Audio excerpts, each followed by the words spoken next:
আসসালামু আলাইকুম। সবাইকে স্বাগত জানাচ্ছি বিদ্যাবাড়ি ডিজিটাল ক্লাসরুম থেকে। আশা করি সবাই ভালো আছেন, সুস্থ আছেন। প্রাইমারি সহকারী শিক্ষক নিয়োগ পদের রিয়েল ভাইভা প্রস্তুতি বিষয়ক আজকের এই বিশেষ লাইভে আমি মুজাহিদুল ইসলাম ওরশান আপনাদের সাথে আছি। আপনারা ইতিমধ্যেই ফলাফল পেয়েছেন, পাশাপাশি আপনাদের ভাইভার যে তারিখ সেটাও নির্ধারিত হয়ে গেছে। আমরা জানি যে আগামী 28 জানুয়ারি আপনাদের ভাইভা শুরু হবে এবং 3 ফেব্রুয়ারি ভাইভা শেষ হয়ে যাবে। তার মানে এখানে আমরা বলতেই পারি হয়তোবা আপনাদের নির্বাচনের আগেই নিয়োগ কার্যক্রমও হয়তোবা শেষ করে দিতে পারে। এটারই একটা ইঙ্গিত আমরা পাচ্ছি। তো এখন হাতে কিন্তু সময় খুবই কম, কারণ আপনাদের বিভিন্ন কাগজপত্র তৈরি করতে হবে, এই একটা প্রেশার। কারণ আপনাদের হাতে সময় হচ্ছে যে আজকে হলো 23 তারিখ, শনিবার হচ্ছে 24, 25, 26 এই 2 দিন হাতে সময় পাবেন এবং 27 তারিখের মধ্যে আপনাদের প্রয়োজনীয় কাগজপত্র জমা দিতে হবে। তো হাতে কিন্তু সময় খুবই কম। এখন এই 2 দিনের ভিতরে আপনারা কি করবেন? কাগজপত্র প্রস্তুত করবেন নাকি ভাইবার জন্য একটা আলাদা যে একটা প্রস্তুতি আছে সেটা শুরু করবেন? তো এই জন্যই আপনাদের এই ভাইভাটাকে আরো সহজ করে দেওয়ার জন্যই মূলত আজকে আমার আশা। ভাইভাতে কি কি প্রশ্ন করবে এবং কি ধরনের প্রশ্ন হতে পারে, বা এই অল্প সময়ের ভিতরে সর্বোচ্চ কতটুকু নিজেকে গোছানো যায়, এই বিষয়গুলো নিয়ে আজকে আমি কথা বলবো। পাশাপাশি আপনাদের সাথে কোন কোন টপিক থেকে আপনারা প্রশ্নগুলো পড়বেন সেগুলো আমি দেখাবো এবং বাস্তব কিছু রিয়েল ভাইভা দেখাবো। বিগত প্রাইমারি নিয়োগে যে রিয়েল যে ভাইভা হয়েছিল এরকম দিয়ে একটা ভাইভা আপনাদেরকে দেখাবো, এবং পাশাপাশি কোন কোন টপিক থেকে আপনাদের এই শেষ মুহূর্তে আপনারা দেখে যাবেন এবং কি টাইপের প্রশ্ন সেটাও আপনাদেরকে দেখাবো। পাশাপাশি ভাইভা বোর্ডে কিছু করণীয় কাজ আছে, সেই কাজগুলো কিন্তু আপনাদেরকে দেখানোর চেষ্টা করব। তো এই জন্যই আপনারা এটা বেশি করে শেয়ার দিবেন, যাতে করে আপনারা জানেন যে প্রায় 69,200 প্লাস শিক্ষার্থী বা পরীক্ষার্থী বা চাকরি প্রত্যাশী এখানে পাশ করেছে প্রিলিতে। তো এই সবাই যেন আপনার মাধ্যমে উপকৃত হতে পারে। তো দেখা যাক, সবাই একটু বেশি করে শেয়ার দিবেন। তো আজকে হচ্ছে যে প্রাইমারি সহকারী শিক্ষক নিয়োগ পদের রিয়েল ভাইভা প্রস্তুতি, এই বিষয়ে আমরা আজকে দেখব। তো শুরুতে আমরা দেখব যে আপনাদের নির্দেশনাগুলো এখনো যারা যারা নির্দেশনাগুলো এখনো পাননি বা বুঝতে পারতেছেন একটু দেখে নেন। এখনো হয়তো বা অনেকেই বুঝতে পারতেছেন না বা আপনাদের হয়তো জানা নাই। তো এখানে একটা বিষয় খেয়াল করে দেখেন যে আপনাদের ভাইভা শুরু হবে আগামী 28 জানুয়ারি 2026 তারিখে এবং এটা শেষ হয়ে যাবে 3 ফেব্রুয়ারি 2026 তারিখে। এবং বলা হয়েছে যদি কোনো উপজেলায় বা কোনো জেলায় যদি প্রার্থীর সংখ্যা একটু বেশি হয়ে যায়, দরকার বোধে কি করবে, একাধিক বোর্ড সে বসাইতে পারে। কোনো উপজেলা দেখা গেছে 2,500, 3,000 বা 2,000 বা 1,500 অনেক বেশি প্রার্থী হয়ে গেছে। তো এই কয়েকদিনের মধ্যে হয়তো বা ভাইভাটা নেওয়া সম্ভব নাও হতে পারে, কারণ মাঝখানে শুক্রবার শনিবার আছে। এখন এই 2 দিন হয়তো নিতেও পারে বা নাও নিতে পারে। তো সেই দৃষ্টিকোণ থেকে কিন্তু একাধিক বোর্ডও হতে পারে। তো এখানে দেখেন যে প্রয়োজনীয় কাগজপত্র জমা দিতে হবে আগামী 27 জানুয়ারি 2026 তারিখে। আপনাদের হাতে কিন্তু সময় খুবই কম, এই সময়ের মধ্যেই কিন্তু দিতে হবে। আর একটা বিষয় হচ্ছে ভাইভা কোথায় হবে, এই বিষয়টা নিয়ে অনেকে কনফিউজড আছেন। এটা ভাইভাটা হবে জেলা পর্যায়ে মৌখিক পরীক্ষা অনুষ্ঠিত হবে। এবং আপনারা জানেন যে এখানে সাধারণত ডিসি মহোদয় উনি থাকেন, আবার প্রাথমিক শিক্ষা অধিদপ্তরের কোনো কর্মকর্তা থাকতে পারে, অথবা উপজেলা যে অথবা জেলা শিক্ষা কর্মকর্তা যিনি আছেন অথবা উপজেলা শিক্ষা কর্মকর্তা তারাও কিন্তু এখানে উপস্থিত থাকতে পারে। এমনকি কোনো স্থানীয় যারা যে কলেজগুলো আছে এই কলেজের কোনো অধ্যাপক বা দেখা যায় লেকচারার, এদেরকেও কিন্তু সেখানে রাখতে পারে। পাশাপাশি কোনো মনস্তত্ত্ববিদও কিন্তু থাকতে পারে। তো ওভারঅল ভাইভাটা যেন আপনাদের একটা চমৎকার বা চমকপ্রদ হয়, সেই প্রসেসটা নিয়েই কিন্তু আজকে আমি আপনাদের সামনে আর কি কথা বলবো। তো এখন একটা বিষয় হচ্ছে যে প্রয়োজনীয় কাগজপত্র কি কি লাগবে। একদম শেষ মুহূর্তের জন্য আরেকবার আমি বলে দিব যে নির্দেশনা গতকাল তারা জারি করেছে, যে প্রজ্ঞাপন দিয়েছে ডিপি, সেই নির্দেশনা অনুযায়ী কি কি কাগজপত্র লাগবে, এই মুহূর্তে আপনার কি কি নাই, এই টপিকগুলো একটু আপনাদেরকে জানিয়ে দিব। এবার দেখেন, মৌখিক পরীক্ষার জন্য নির্বাচিত প্রার্থীগণকে অনলাইনে আবেদনের আপলোডকৃত ছবি, আবেদনের কপি নিতে হবে। অর্থাৎ মৌখিক পরীক্ষার জন্য আপনাদেরকে অনলাইনে যে আবেদন করতে বলেছে বা আবেদনের যে কপি আছে সেই কপিটা আপনারা নিবেন। পাশাপাশি আবেদনের যে কপিটা আছে এটা আপনাদেরকে নিতে হবে।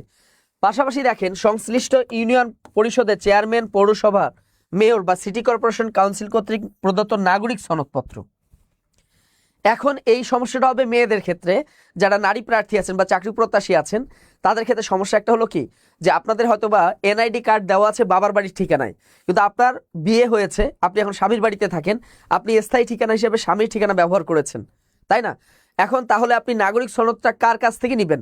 অবশ্যই আপনার স্থায়ী ঠিকানা দিয়েছেন স্বামীর বাড়ি, আপনি স্বামীর বাড়ির যে স্বামীর এলাকার যে ইউনিয়ন পরিষদ আছে, বা যদি সিটি কর্পোরেশন এলাকা হয় সিটি কর্পোরেশন থেকে, অথবা যদি পৌরসভা হয় তাহলে পৌরসভা থেকে আপনাদেরকে নিতে হবে। ঠিক আছে? হ্যাঁ, 25-26 তারিখও দেওয়া যাবে না, 27 তারিখের মধ্যে আপনাদেরকে দিতে হবে। এটা এটা হচ্ছে। আরেকটা হচ্ছে ছবি সত্যায়িত করা লাগবে কিনা, অবশ্যই ছবিটাও সত্যায়িত করবেন।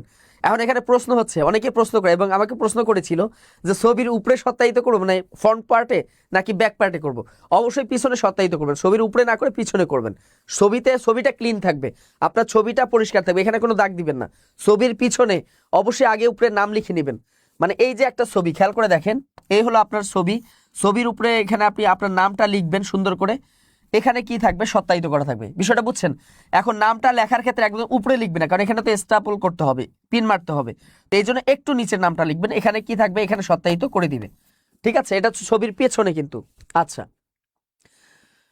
এই একটা বিষয়। তো নারীদের ক্ষেত্রে যেটা হবে যে আপনি স্থায়ী ঠিকানা হিসেবে যেখানে ব্যবহার করেছেন আবেদনের ক্ষেত্রে, ওই ইউনিয়ন পরিষদ থেকে বা পৌরসভা থেকে বা সিটি কর্পোরেশন থেকে আপনি ওটা নিয়ে নেবেন, আপনার নাগরিক সনদপত্র। আর অবশ্যই নাগরিক সনদপত্রটা হইতে হবে অনূর্ধ্ব 3 মাসের মধ্যে। অনূর্ধ্ব 3 মাস মানে 3 মাসের অতিরিক্ত হলে কিন্তু এটা গ্রহণযোগ্য নয়, এই জন্য খুবই সাবধান। আর এবার দেখেন যে প্রতি 5 জনে একজন প্রার্থী নিবে, সেক্ষেত্রে বাদ দেওয়ার একটা প্রবণতা বেশি, 4 জনকে বাদ দিবে। তো তারা কিন্তু ওসিলা খুঁজবে যে কোন ওসিলা আপনাকে বাদ দেওয়া যায়। ঠিক আছে, এরপর দেখেন এটা নিবেন। আর একটা বিষয় হলো, আর এনআইডি কার্ডের ক্ষেত্রে যেখানে এনআইডি কার্ড থাক না কেন, নারীদের ক্ষেত্রে আপনি অবশ্যই স্থায়ী ঠিকানার বিপরীতেই নিতে হবে আপনার নাগরিকত্ব। জাতীয় পরিচয়পত্র নিবেন, লিখিত পরীক্ষার প্রবেশপত্র নিবেন। হ্যাঁ, আর এই কাগজপত্রগুলো অবশ্যই ফটোকপি করবেন এবং অবশ্যই সেটা যেন সত্যায়িত হয়। এখানে যে কাগজপত্রগুলো দেওয়া আছে প্রত্যেকটাই আপনারা মেইন কপি তো নিবেনই, মেইন কপির সাথে অবশ্যই ফটোকপি রাখবেন, কমপক্ষে 2টা কপি সত্যায়িত করবেন, কমপক্ষে 2টা। মানে একটা তো আপনারা জমা দিবেন, আর একটা সাথে নিয়ে যাবেন, মানে মূল কপি তো নিয়ে যাবেন, পাশাপাশি একটা সত্যায়িত কপিও নিয়ে যাবেন। কারণ অনেক সময় হচ্ছে ভাইবা বোর্ড থেকে চাইতে পারে যে দেন আমাদের কাছে একটা কপি দেন। তো ওই মুহূর্তে যদি আপনি দিতে না পারেন, তো সেক্ষেত্রে কিন্তু দেখা যায় এটা একটা বাদ দেওয়ার একটা প্রবণতা, মানে কিভাবে বাদ দেওয়া যায় এই টেকনিক কিন্তু তারা করবে আর কি। আচ্ছা, আবেদন কপি হারিয়ে গেছে, এখন কি করণীয়? চেষ্টা করেন, যদি তুলতে না পারেন তো কোনো কিছু আসলে করার নাই, আল্লাহ ভরসা, যা হয়। আচ্ছা, এরপর দেখেন। আচ্ছা, নবম গ্রেড মানে হচ্ছে বিসিএস ক্যাডার। তো দেখা যায় ডাক্তাররা বিসিএস ক্যাডার, এরপর হচ্ছে কলেজ, সরকারি কলেজের টিচাররা বিসিএস ক্যাডার, এছাড়াও যারা উপজেলা যারা ইউএনও অফিসার আছে, তারপর হচ্ছে আর অনেকেই থাকে, অনেকেই কিন্তু থাকে। তো বিসিএস ক্যাডার হলেই হবে। ঠিক আছে, এরপর দেখেন লিখিত পরীক্ষার প্রবেশপত্র। তারপর দেখেন যদি কারো কোটা থাকে, কি কি কোটা থাকে, মুক্তিযোদ্ধা কোটা, শহীদ মুক্তিযোদ্ধা কোটা, বীরঙ্গনা সন্তানদের কোটায় আবেদনকারী প্রার্থীর ক্ষেত্রে সরকারের সর্বশেষ সিদ্ধান্ত অনুযায়ী মুক্তিযুদ্ধ বিষয়ক মন্ত্রণালয় কর্তৃক প্রদত্ত মুক্তিযোদ্ধার যে গেজেট বা মুক্তিযোদ্ধার সাথে সম্পর্ক সনদের সত্যায়িত কপি নিতে হবে। অবশ্যই সত্যায়িত কপি আপনাদেরকে জমা দিতে হবে এবং আরেকটা সাথে নিয়ে যাবেন। না, ইউনিভার্সিটির টিচার দ্বারা আপনি সত্যায়িত করলে হবে না, কারণ ইউনিভার্সিটির টিচাররা কিন্তু বিসিএস ক্যাডার না, তারা হচ্ছে স্বতন্ত্র। ঠিক আছে, এই জন্য ওখান থেকে হবে না, আপনাকে অবশ্যই বিসিএস ক্যাডার কর্তৃক নিতে হবে। এরপর যদি শারীরিক প্রতিবন্ধী হয়, মানে যাদের সুবর্ণ নাগরিক কার্ড রয়েছে বা তৃতীয় লিঙ্গ যদি হয়, সেক্ষেত্রে সমাজসেবা অধিদপ্তর কর্তৃক প্রদত্ত সনদ, যদি কেউ মানে আদিবাসী সম্প্রদায়ের হন, অথবা দেখা যায় মানে বিশেষ করে শারীরিক প্রতিবন্ধী যদি কেউ থাকেন, অথবা তৃতীয় লিঙ্গের যদি কেউ থাকেন, তাহলে উপজেলার সমাজসেবা অধিদপ্তর আছে, উপজেলার সমাজসেবা অফিস থেকে তাদের কাছ থেকে একটা সার্টিফিকেট নিয়ে আসবেন যে আপনি কি প্রতিবন্ধী বা আপনি তৃতীয় লিঙ্গের মানুষ, এটা আপনাদেরকে নিয়ে আসতে হবে। এরপর একটা বিষয় দেখেন, যদি ক্ষুদ্র নৃগোষ্ঠী হয়, আদিবাসী সম্প্রদায়, তাহলে অবশ্যই উপজেলা নির্বাহী কর্মকর্তা এবং সিটি কর্পোরেশন এলাকা হলে জেলা প্রশাসক কর্তৃক প্রদত্ত ক্ষুদ্র নৃগোষ্ঠী পরিচিতি বিষয়ক একটা সনদ নিয়ে আসতে হবে। যদি এখানে কেউ ক্ষুদ্র নৃগোষ্ঠীর কেউ যদি থাকেন, তাহলে এই সনদটাও আপনাদেরকে নিয়ে আসতে হবে। কোত্থেকে? উপজেলা নির্বাহী কর্মকর্তা থেকে নিতে হবে একটা। আর একটা হচ্ছে যদি সিটি কর্পোরেশন এলাকা হন, তাহলে জেলা প্রশাসকের কাছ থেকে লাগবে।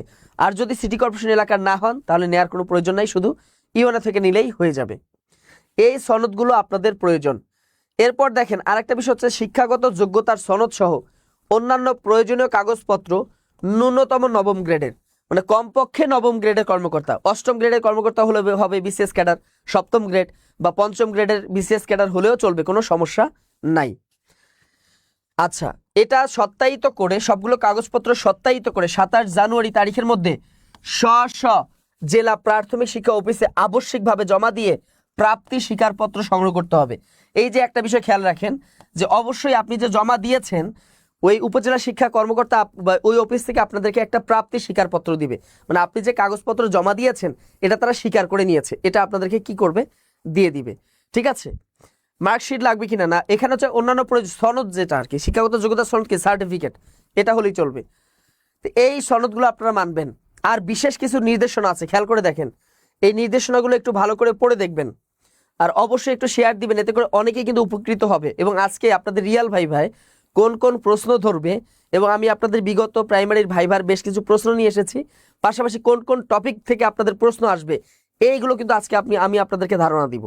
এরপর দেখেন, জেলা প্রাথমিক শিক্ষা অফিসে সকল সনদ এবং প্রয়োজনীয় কাগজপত্রের ফটোকপি সত্যায়িত জমা দানের সময় উক্ত কাগজপত্রের মূল কপি জেলা প্রাথমিক শিক্ষা অফিসারকে প্রদর্শন করতে হবে। খেয়াল করে দেখেন, একটা বিষয় খেয়াল করে দেখেন, যে যখন আপনার কাগজপত্র জমা দিবেন অবশ্যই সাথে মূল কপিগুলো নিয়ে যাবেন। অনেকে এই ভুলটা করবেন, মানে সত্যায়িত কাগজপত্র আপনি নিয়ে গেছেন, মূল কপি কিন্তু আপনার দেননি। অবশ্যই নিজে নিজে গিয়ে জমা দিবেন, অবশ্যই নিজে নিজে গিয়ে জমা দিবেন। এবার খেয়াল করে দেখেন, যে জেলা প্রাথমিক শিক্ষা অফিসের সকল সনদপত্র এবং প্রয়োজনীয় কাগজপত্র ফটোকপি জমা প্রদানের সময় ওই কাগজপত্রের মূল কপি জেলা প্রাথমিক শিক্ষা অফিসারকে প্রদর্শন করতে হবে। তার মানে ওখানে জেলা প্রাথমিক শিক্ষা অফিসার থাকবে, তার কাছে গিয়ে আপনাকে জমা দিতে হবে। উনি এগুলো চেক করে দেখবে যে অরিজিনাল আছে কিনা।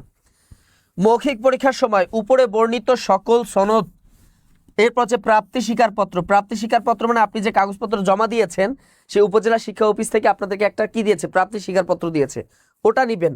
এবং অন্যান্য কাগজের মূল কপি প্রার্থীকে সঙ্গে আনতে হবে, তাই না, সঙ্গে নিয়ে যাবেন। মৌখিক পরীক্ষার তারিখ এবং সময় সংশ্লিষ্ট জেলা প্রাথমিক শিক্ষা অফিসের ওয়েবসাইটে এবং নোটিশ বোর্ডে প্রকাশ করা হবে। এখন খেয়াল করে দেখেন, যে 28 তারিখ থেকে 3 ফেব্রুয়ারি, 28শে জানুয়ারি থেকে 3 ফেব্রুয়ারি আপনাদের ভাইভা হবে। এই কয়েকদিন ভাইভা হবে। এখন কোন উপজেলায় কোন দিন ভাইভা হবে এটা কিন্তু আপনাদেরকে নোটিশ বোর্ডে জানিয়ে দিবে। আপনার যে উপজেলা আছে প্রাথমিক শিক্ষা অফিস, সেখানে নোটিশ বোর্ড, সেখানকার যে ওয়েবসাইট আছে সেই ওয়েবসাইটে নোটিশ বোর্ড থেকে আপনাদেরকে ডাউনলোড করতে হবে, বা ওখান থেকে দেখে নিতে হবে যে আপনার উপজেলার ভাইভা কোন দিন পড়েছে। কারণ এক এক উপজেলা ভাইভা কিন্তু এক এক দিন পড়তে পারে, এটা একটু ভালো করে দেখে নেবেন, ঠিক আছে। আচ্ছা, এডমিট কার্ড সত্যায়িত করতে হবে কি? হ্যাঁ, সবগুলো সত্যায়িত করবেন। এখানে তো বলে দিয়েছে, এখানে কিন্তু স্পষ্ট নির্দেশনা কিন্তু বলে দিয়েছে কি কি কাগজ আপনাকে সত্যায়িত করে নিতে হবে, সবগুলো সত্যায়িত করে নিতে হবে। তো এই কাগজপত্রগুলো আপনারা অবশ্যই নিয়ে যাবেন। এখন কথা হচ্ছে যে ভাইভার জন্য প্রস্তুত হতে যা যা দরকার সবকিছু আমি বলে দিব আজকে। একদম পোশাক থেকে শুরু করে একদম মানে বোর্ডে গিয়ে কি করবেন, কিভাবে বসবেন, সবকিছু আপনাদেরকে একটা নির্দেশনা আমি অবশ্যই দিয়ে দিব। একটা কথা আছে যে আগে দর্শনধারী পরে হচ্ছে গুণ বিচারী, মানে আগে দর্শনধারী হইতে হয়। দর্শনধারী মানে কি, দেখতে সুন্দর, বিষয়টা সেরকম না। আচ্ছা, হ্যাঁ, ভাইভাতেও আরেকটা কপি নিয়ে যাবেন। আপনি একটা তো জমা দিবেন, ভাইভাতেও আরেকটা কপি নিয়ে যাবেন। সাধারণত এটা চায় না, কিন্তু এটা বুদ্ধিমত্তা একটা কাজ। যদি চেয়ে বসে তখন যেন আপনি এটা উপস্থাপন করতে পারেন। এরপর খেয়াল করে দেখেন, ছেলেদের জন্য কি পরবেন। ছেলেদের জন্য পোশাকটা হবে হালকা রঙের ফুল হাতা শার্ট, হালকা রং, সেটা হতে পারে সাদা বা আকাশি, এরকম হতে পারে। কালো ফর্মাল প্যান্ট পরবেন বা কালো শু পরবেন, এর সাথে কালো শু। টাই পরা জরুরি নয়, তবে পরলে স্মার্ট লাগবে আপনাকে। টাই পরাটা জরুরি না যে টাই পরতেই হবে, তবে টাই পরাটা কি স্মার্ট লাগবে। আচ্ছা, তবে শীতকাল হলে ব্লেজার পরতে পারেন, যেহেতু এখন তো শীতকাল চলতেছে, এক্ষেত্রে ব্লেজার আপনারা পরতে পারেন। চুলটাকে ছোট করবেন, মার্জিতভাবে ছাটা হইতে হবে। ক্লিন শেপ, যারা শেপ করেন অবশ্যই ক্লিন শেপ করবেন। আর হচ্ছে কি, যদি দাড়ি রাখলে তার জন্য পরিপাটি দাড়ি হয়, যাদের দাড়ি আছে পরিপাটি যেন হয়, এলোমেলোর জন্য না হয়। এখন হচ্ছে চুল কাটবেন কবে, অবশ্যই যেদিন ভাইবা হবে তার অন্তত বাকি 3-4 দিন আগে চুলটা কেটে নেবেন। কারণ যেদিন ভাইবা তার আগের দিন চুল কাটলে দেখতে একটু বিশ্রী লাগে আর কি, এই জন্য 3-4 দিন আগে চুলটা কেটে নেবেন, ঠিক আছে। আর মেয়েদের জন্য হচ্ছে মার্জিত রঙের শাড়ি বা সালোয়ার কামিজ, ঠিক আছে। অতিরিক্ত মেকআপ বা গয়না পরিহার করা যাবে না। অতিরিক্ত মেকআপ, আপনি হালকা মেকআপ করতে পারেন, এটা তো বিয়ের বাড়ি না, অতিরিক্ত মেকআপটা করবেন না। আচ্ছা, শাড়ি পরলে তার জন্য খুব বেশি জমকালো না হয়, এটা একটা খেয়াল রাখতে হবে, কারণ এটা বিয়ে বাড়ি না, এখানে আপনি ভাইবা দিতে যাচ্ছেন, এটা যেন জমকালো যেন না হয়, ঠিক আছে। এবং সুতি বা মার্জিত রঙের শাড়ি শিক্ষিকার ব্যক্তিত্বের কি করে, একসাথে মানানসই।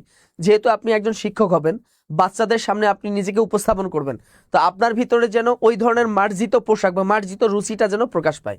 আচ্ছা, এনওসি সার্টিফিকেট কি প্রতিষ্ঠান প্রধান থেকে দেয়? হ্যাঁ, অবশ্যই সেখান থেকে আপনি নেবেন, প্রতিষ্ঠান প্রধান থেকে এনওসি সার্টিফিকেটটা আপনি নেবেন, যারা সরকারি চাকরির সাথে যুক্ত আছেন অথবা এমপিওভুক্ত প্রতিষ্ঠানে যারা চাকরিরত আছেন। হ্যাঁ, বোরখা পরা যাবে, অবশ্যই বোরখা পরা যাবে, বোরখা পরতে কোনো সমস্যা নাই। আপনি অবশ্যই বোরখা পরবেন, কালো রঙের বোরখা অথবা নীল রঙের বোরখা পরবেন। এই যে আমার ব্লেজারটা যেরকম নীল, এরকম আর কি ডিপ কালারের। আরেকটা বিষয় হচ্ছে, আরেকটা পড়তে পারেন, আর সেটা হচ্ছে যারা নিকাপ করেন, নিকাপ করার অভ্যাস যাদের আছে, নিকাপ করবেন না। আপনি মুখটাকে খোলা রাখবেন, হাত মোজা পরবেন না, হাত মোজা পরার কোনো প্রয়োজনে আপনি পা মোজা বা শু যেটা ব্যবহার করতে চান এটা করতে পারেন, তবে হাত মোজাটা পরবেন না, মুখটা খোলা রাখবেন। যারা বোরখা ব্যবহার করেন। আচ্ছা, এরপর দেখেন ডিগ্রি পাসের সার্টিফিকেট এখনো বের হয়নি। আচ্ছা, এক্ষেত্রে মার্কশিট নিয়ে গেলে হবে। জি, যেহেতু এখন আপনি পান নাই, আপনি বলবেন যে আমি এখনো সার্টিফিকেট পাইনি, যে মার্কশিট আপনি জমা দিয়ে দিলেন। আচ্ছা, এরপর খেয়াল করে দেখেন, এরপর যদি দেখি, এটা হচ্ছে পোশাক আশাকের ব্যাপার। ভাইবা বোর্ডে প্রবেশের নিয়ম খেয়াল করে দেখেন, যতক্ষণ পর্যন্ত ডাকবেন আপনি শান্তভাবে বসে থাকবেন না, তাড়াহুড়া করার দরকার নেই, উদ্বিগ্ন হওয়ার দরকার নেই যে ডাকতেছে না কেন, ডাকতেছে না কেন। তাদের সময় হলেই তারা ডেকে নিবে। অন্তত 2 সেট আপনি সত্যায়িত রাখবেন, একটা জমা দিবেন, একটা যেদিন ভাইবা হবে ওই দিন সাথে নিয়ে যাবেন। আচ্ছা, মেরিট লিস্টের রোল আছে, কিন্তু এখনো কোনো মেসেজের সাথে এখানে কোনো বিষয় না। আপনার মেরিট লিস্টে যদি রোল থাকে মেসেজ আসতেও পারে, অনেক সময় নাও আসতে পারে। মেরিট লিস্টে যেহেতু রোল আছে আপনি চলে যাবেন। আচ্ছা, এনওসি লাগবে যদি সরকারি চাকরি করেন আপনি, অথবা এমপিওভুক্ত প্রতিষ্ঠানে যদি আপনি চাকরি করেন। বেসরকারি চাকরি বা প্রাইভেট চাকরি করলে কোনো প্রয়োজন নেই। আচ্ছা, যখন বেল বাজবে বা ডাকলে আপনি সালাম দিয়ে সেখানে প্রবেশ করবেন, সালাম দিবেন, প্রবেশ করবেন। আমি কি বসতে পারি, অনুমতি নিয়ে বসেন। বা যদি আপনাকে বলে যে, যদিও বসতে না বলে, তাহলে আপনি নিজে থেকে বলবেন যে আমি কি বসতে পারি। আর যদি তারা বলে যে আপনি বসেন, তাহলে আপনি বসে যাবেন। ঠিক আছে, এরপর দেখেন, বসার পর আপনি ধন্যবাদ দিবেন। এই কাজটা করবেন, যখন আপনাকে বলবে যে আপনি বসেন, অবশ্যই ধন্যবাদ দিবেন। ঠিক আছে। আচ্ছা, এটা কি করবেন, অবশ্যই তাকে ধন্যবাদ জানাবেন। আচ্ছা, সালোয়ার কামিজের সাথে মুখ খোলা রেখে হিজাব পরা যাবে? অবশ্যই যাবে, কোনো সমস্যা নেই, অবশ্যই যাবে, কোনো সমস্যা নাই। এবার দেখেন, সংক্ষিপ্ত, স্পষ্ট এবং টু দা পয়েন্ট উত্তর দিবেন।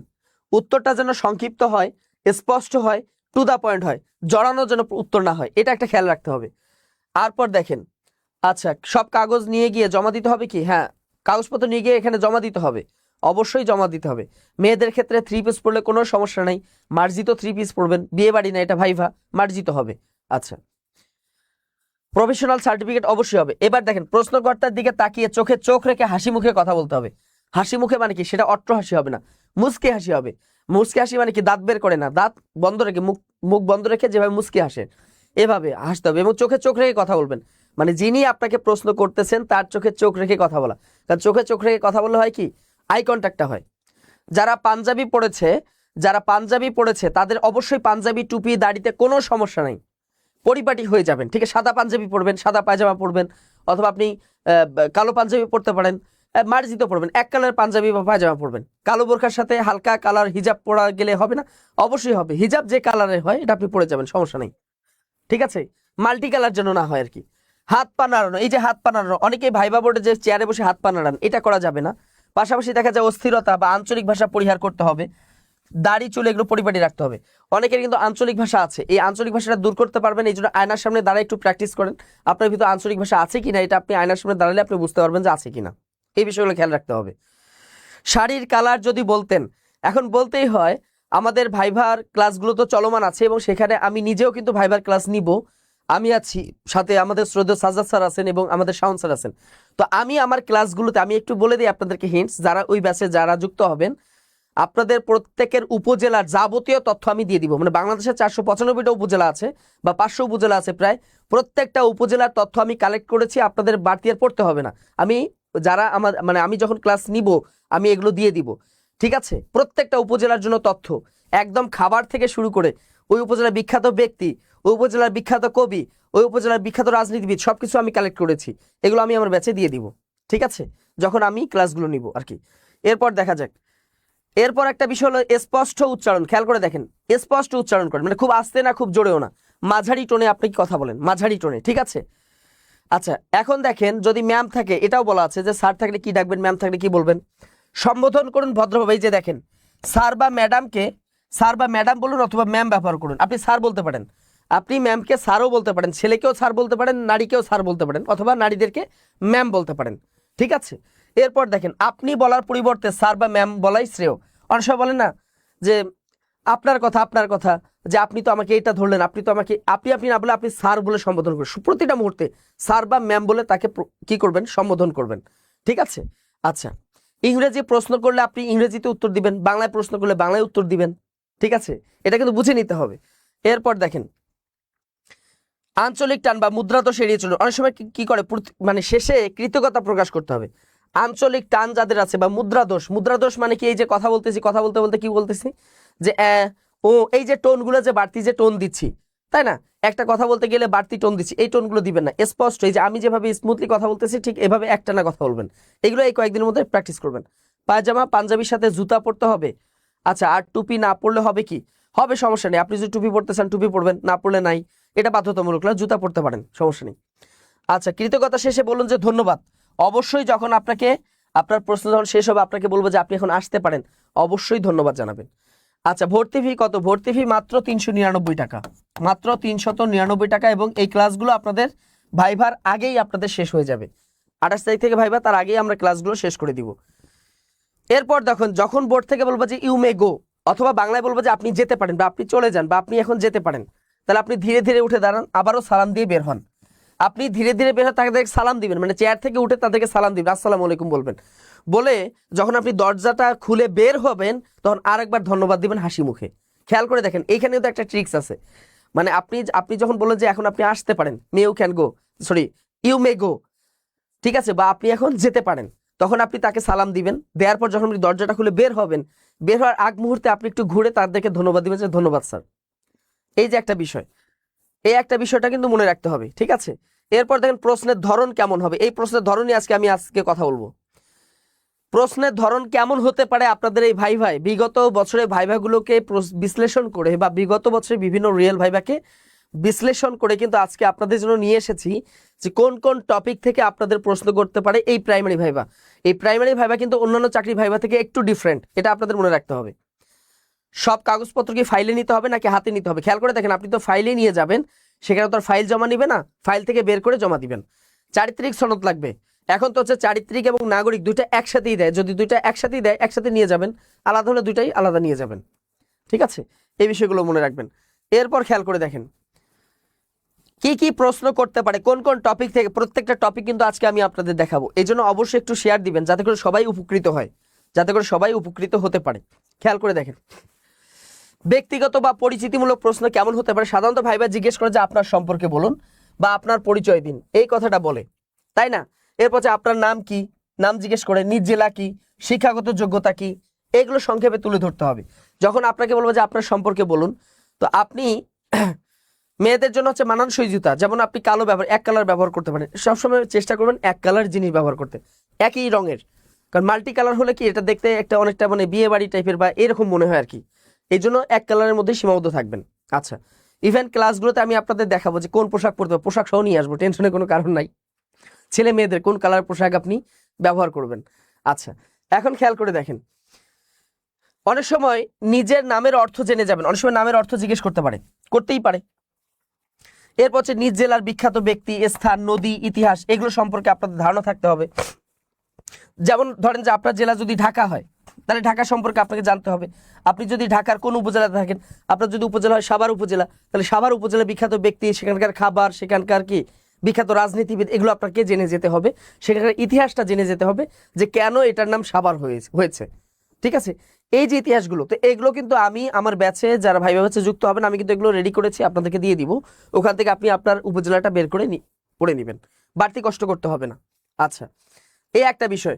আর যখন আপনাকে জিজ্ঞেস করবো যে আপনার সম্পর্কে বলুন, আপনি কি শুরুতে কি বলবেন যে আমি অমুক, যেমন আমি মুজাহিদুল ইসলাম ওশান, আমি 2015 সালে আমি কি করেছি, এসএসসি পাস করি, এভাবে না বলে আপনি সংক্ষেপে একটা তথ্য দিবেন, আপনি সর্বশেষ কি পাস করেছেন।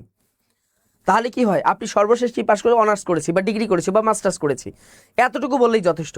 মাস্টার্স করেছি এটা বলার পরে আপনি অন্যান্য তথ্য দেন, আমি এটা এটা আমি আমার বাবা অমুক, এই যে মা অমুক, এগুলো এড়িয়ে যাওয়ার চেষ্টা করবেন। আমাকে যদি কেউ ব্যক্তিগতভাবে আমাকে যদি জিজ্ঞেস করে যে আমার মানে আপনার পরিচয় দিন, তাহলে আমি কি বলবো যে আমি মুজাহিদুল ইসলাম হোসেন, আমি মাস্টার্স করেছি ঢাকা বিশ্ববিদ্যালয় থেকে। একজন প্রাইমারি শিক্ষক হিসাবে যে ধরনের গুণাবলীগুলো থাকা দরকার, একজন প্রাইমারি শিক্ষকের যে ধরনের গুণাবলীগুলো থাকা দরকার, এই গুণাবলীগুলো কি করেছি আমি আমার মধ্যে নিয়মিত অনুশীলন করার চেষ্টা করি, বা ওইভাবে আমি কি করেছি নিজেকে প্রস্তুত করেছি। এই যে এইভাবে একটু টেকনিক্যালি উত্তর দিবেন, তাহলে কি হয়ে গেল। আর যদি বাবা মায়ের নাম যদি স্কোপ থাকে বলবেন, পরে বলবেন, কিন্তু আগে এগুলো বলতে চাইেন না। আগে মেইন কথাটা হচ্ছে কি আপনি যে যোগ্য এটা তাদেরকে জানান দেওয়া, আর যখন আপনার পরিচয় জিজ্ঞেস করবে। এরপর খেয়াল করে দেখেন, বিষয়ভিত্তিক বেশ কিছু প্রশ্ন আছে। বিষয়ভিত্তিক প্রশ্ন মানে আপনি যে বিষয়ে অনার্স বা মাস্টার্স করেছেন সেই বিষয় থেকে প্রশ্ন করাটা স্বাভাবিক, এটা এটা প্রশ্ন করতেই পারে, এটাই তো স্বাভাবিক, তাই না? এবার খেয়াল করে দেখেন, তবে রবীন্দ্রনাথ বা নজরুলের সাহিত্য বা ইংলিশ হলে শেক্সপিয়র বা ইংরেজি সাহিত্য থেকে প্রশ্ন হতে পারে। ঠিক আছে, যদি আপনি বাংলায় পড়েন তাহলে রবীন্দ্রনাথ নজরুল থেকে প্রশ্ন করতে পারে, আর ইংরেজিতে হলে ইংরেজির ক্ষেত্রে বিশেষ করে শেক্সপিয়র থেকে প্রশ্ন করতে পারে। এই একটা বিষয়।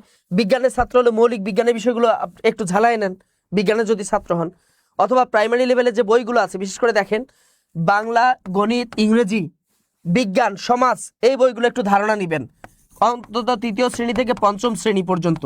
আপনাকে জিজ্ঞেস করতে পারে যে প্রাইমারিতে পঞ্চম শ্রেণীতে বাংলা বইয়ের একটা কবিতার নাম বলেন দেখি। এখন যদি এটা আপনি ইনস্ট্যান্ট বলতে না পারেন তাহলে কিন্তু ঝামেলা। এই জন্য আপনি অন্তত ক্লাস 3 থেকে ক্লাস 5 পর্যন্ত প্রত্যেকটা ক্লাসের মানে একটু জেনে যাচ্ছে, অন্তত একটা গল্পের নাম, ইংরেজি একটা গল্প বা বাংলা একটা গল্পের নাম আপনি জেনে যাবেন, অথবা গণিতের একটা অধ্যায়, যে এই যে ক্লাস 5 এর গণিতে এই অধ্যায়টি আছে, এভাবে একটু জেনে যাবেন।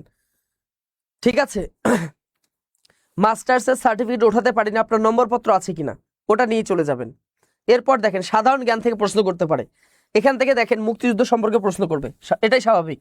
বিশেষ করে মুক্তিযুদ্ধ, এটা সেক্টরগুলো, বীর শ্রেষ্ঠদের নাম, বিভিন্ন প্রধানমন্ত্রীর জীবনী ওই সময়কার, তারপর যে সংবিধান, তারপরে এই যে বিষয়গুলো যে আছে এগুলো আপনার জেনে যাবেন। সাম্প্রতিক বিষয়গুলো যেমন হচ্ছে বিশেষ করে সাম্প্রতিক যে বিষয়গুলো আছে যেমন জুলাই গণ অভ্যুত্থান, এগুলো আপনারা একটু ভালো করে দেখে যাবেন। জুলাই গণ অভ্যুত্থান সম্পর্কে জেনে যাবেন, ডক্টর মোহাম্মদ ইউনূস সম্পর্কে জেনে যাবেন, মুক্তিযুদ্ধ জানবেন, ভাষা আন্দোলন জানবেন, এগুলো বেসিক তথ্যগুলো জেনে যাবেন।